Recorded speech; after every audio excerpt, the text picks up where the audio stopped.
जब मैं एंटर हुई हूँ तो हालात ही बहुत बुरे हो चुके हैं। पहले मैं फ़िल्मों में काम कर चुकी हूँ और फिर मैंने ड्रामे किए थे, फिर मैंने छोड़ दिए थे।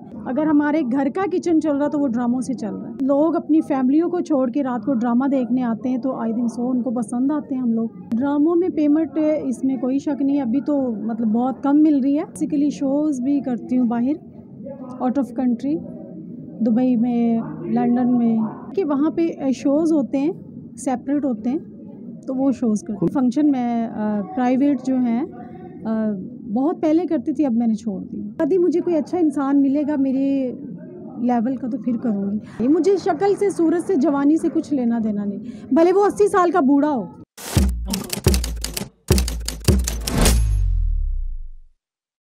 अस्सलाम वालेकुम नाज़रीन, मैं हूँ खिज़र अब्बास और आप देख रहे हैं इनर पाकिस्तान। आज इनर पाकिस्तान के साथ मौजूद है नया उभरता हुआ चेहरा फरीहा खान। इनसे बात करते हैं, इनसे पूछते हैं कि कौन से ख्वाब लेकर ये इस दुनिया में दाखिल हो रही हैं। अस्सलाम वालेकुम जी। वालेकुम अस्सलाम। कैसी हैं फरीहा जी? जी मैं ठीक ठाक हूँ, आप कैसे हो? अल्हम्दुलिल्लाह। अच्छा फरीहा जी, ये बताएं कि कौन से ख्वाब सजाकर आप इस दुनिया में दाखिल हुई, क्या क्या आपके अरमान हैं, हमारे नाज़रीन को बताएं। बेसिकली मैं तो यही कहना चाहूँगी कि जब मैं एंटर हुई हूँ तो हालात ही बहुत बुरे हो चुके हैं और आपको पता है जैसे कि कोरोना है, जैसे कि डेंगू है, इन चीज़ों को लेके हम सब आर्टिस्ट जितने भी हैं वो सारे परेशान हैं और समझ नहीं आ रहा कि आगे हम तरक्की क्या करेंगे। जो हालात मुल्क के इस तरह जा रहे हैं तो समझ में नहीं आ रहा क्या होगा। ये आपने ड्रामा ही, थिएटर ही क्यों चूज़ किया? क्योंकि इसलिए कि पहले मैं फ़िल्मों में काम कर चुकी हूँ और फिर मैंने ड्रामे किए थे, फिर मैंने छोड़ दिए थे, फिर उसके दोबारा फिर मैं इन हुई हूँ। तो ड्रामे छोड़े क्यों थे और फिल्में क्यों नहीं बन रही? फ़िल्में तो आपको पता गुर्बत की वजह से बिल्कुल ही फ़िल्म इंडस्ट्री ख़त्म हो चुकी है, जिसकी वजह से फ़िल्में बंद हो चुकी हैं। तो अभी जो अगर काम हो रहा है तो वो सिर्फ ड्रामों में हो रहा है। अगर हमारे घर का किचन चल रहा तो वो ड्रामों से चल रहा है। ड्रामे भी दो किस्म के हैं, एक थिएटर का ड्रामा और टीवी का ड्रामा। आप कौन सा ड्रामा का बता रहे हैं, ये बता दें। नहीं, मुझे तो बेसिकली कभी भी टीवी का इतना शौक़ नहीं था। मुझे बेसिकली शुरू से ही फ़िल्मों का और स्टेज का शौक़ था। स्टेज का शौक़, और अब आप स्टेज में जो ख्वाब लेकर आई हैं, आपका क्या है कि किस मुकाम पे आप पहुंचना चाहती हैं? मैं इंशाल्लाह जब अच्छे मुकाम पे होंगी तो आप सबको पता चलेगा इंशाल्लाह। कौन सा हर बंदा सोच के आता है, अक्सर ये कहते हैं कि मैं नरगिस बनने आई हूँ, आप क्या बनने आई? नहीं, मैं उनकी जगह तो नहीं ले सकती। वो बहुत बड़ी एक्टर हैं, बहुत बड़ी आर्टिस्ट हैं, तो इंशाल्लाह मैं अपनी मेहनत से अपना मुकाम बनाऊंगी। कि आपने फिल्में भी की और अब थिएटर भी कर रही हैं, तो फिल्मों में जो फ़नकार हैं उनको रिस्पेक्ट ज़्यादा मिलती है, जो थिएटर में फ़नकार हैं उनको रिस्पेक्ट ज़्यादा मिलती है? जबकि अगर देखा जाए तो शोबिज़ के लोगों को, जो आम लोग हैं, घर जिसको कहें कि फैमिली वाले, वो इसको अच्छा नहीं समझते। आप क्या कहती हैं? मेरा ख़्याल यही है कि जितने भी हम आर्टिस्ट हैं, अगर वो ड्रामे का काम है, अगर फ़िल्मों का काम है या वो सीरियल ड्रामे का काम है, बेसिकली इसमें ये है कि रिस्पेक्ट, इज़्ज़त सबको मिलती है। और रही फैमिलियों की बात, लोग अपनी फैमिलियों को छोड़ के रात को ड्रामा देखने आते हैं तो आई थिंक सो उनको पसंद आते हैं हम लोग स्टेज। क्यों ड्रामा देखने आते हैं? ऐसे ड्रामे में क्या बात होती है कि लोग फैमिलियों को छोड़कर ड्रामा देखने आ रहे हैं बकौल आपके?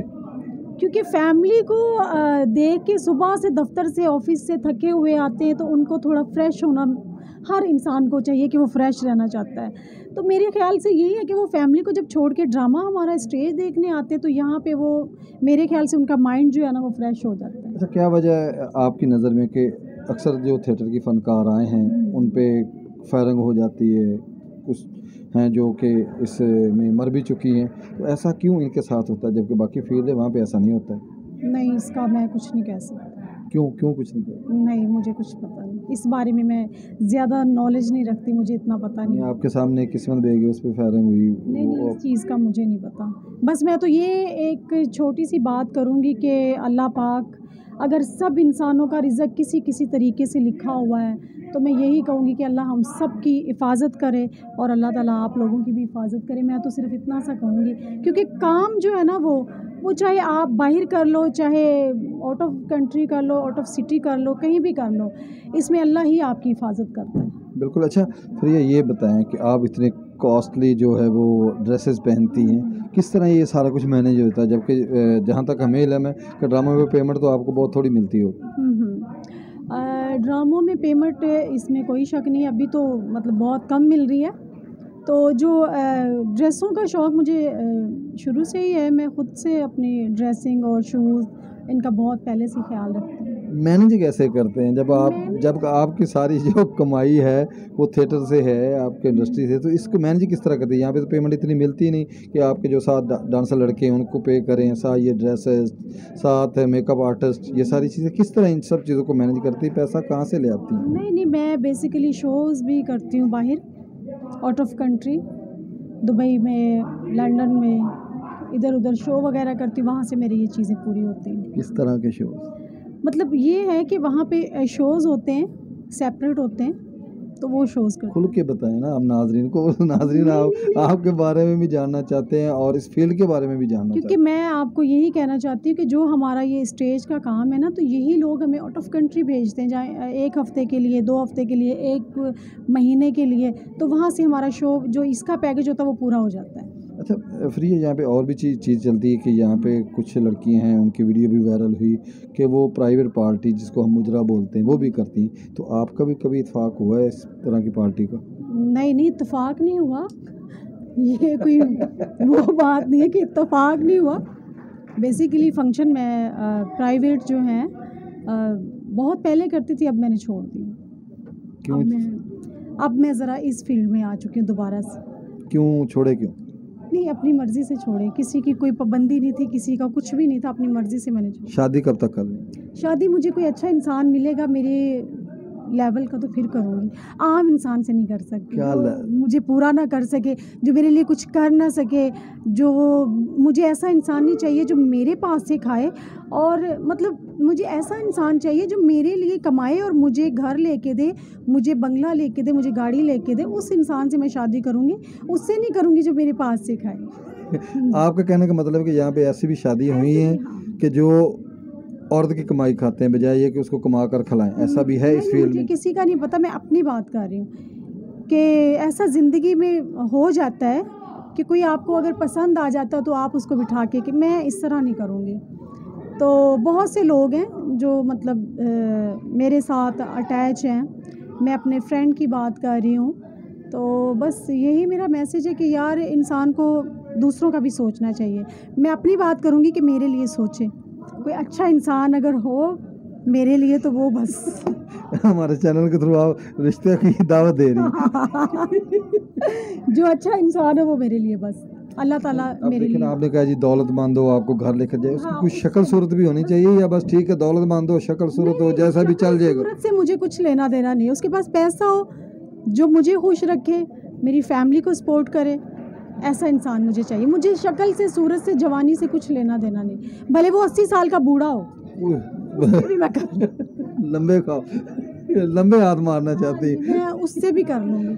अब तो इस मुकाम पे इंसान आ चुका होता है ना कि गलतियाँ कर करके सुधर जाता है, तो अब मुझे कोई 80 साल का बूढ़ा भी मिलेगा, मैं उससे भी शादी कर लूँ। इसका मतलब है आपको कभी ज़िंदगी में प्यार हुआ जो आप अभी नहीं कहा कि गलतियाँ करके इंसान सुधर जाता है?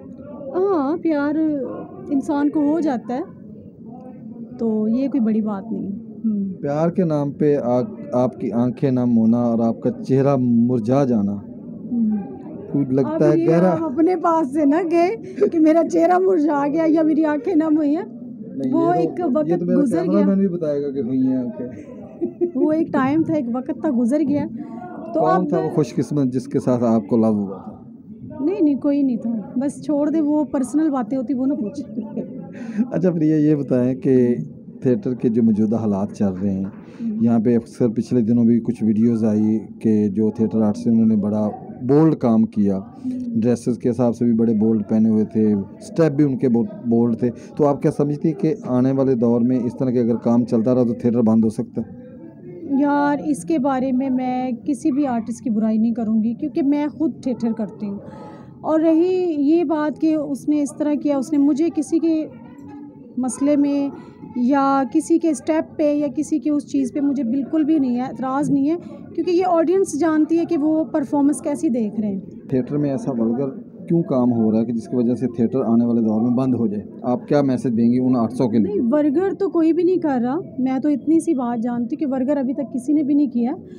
तो वर्गर आप देखिए कि मैंने तो नहीं किसी को देखा। क्या मैसेज देंगी आप हमारे चाहने वालों को? मैं यही चाहने वालों को मैसेज दूंगी कि कोरोना है, डेंगू है और हालात बहुत बुरे हैं और गुर्बत बहुत आ गई है मुल्क पे। और प्लीज़ आप आए, हमारा ड्रामा देखें। थिएटर का नाम है, पता तो है ही आपको। चलें जी, आपको पता है थिएटर का नाम था तमासील, जहाँ पे ये ड्रामा कर रही हैं। इनका मैसेज है कि आप आएँ, ड्रामा देखें। इन्होंने मुझे मना किया था कि तमासील का नाम नहीं बताना, इसलिए मैंने तो मना नहीं किया, मैंने तो खुद बता दिया अगर मैंने मना किया तो मैं खुद को बताता। हाँ, दरअसल मुझे शालीमार दिमाग में आ रहा था कि शालीमार तमासील। और ठीक है जी, तमासील आप आगे देखें और इनकी परफॉर्मेंस को पसंद करें या ना करें, इसके कमेंट्स आप इनके इंटरव्यू के नीचे करें। Thank you. अल्लाह हाफिज़।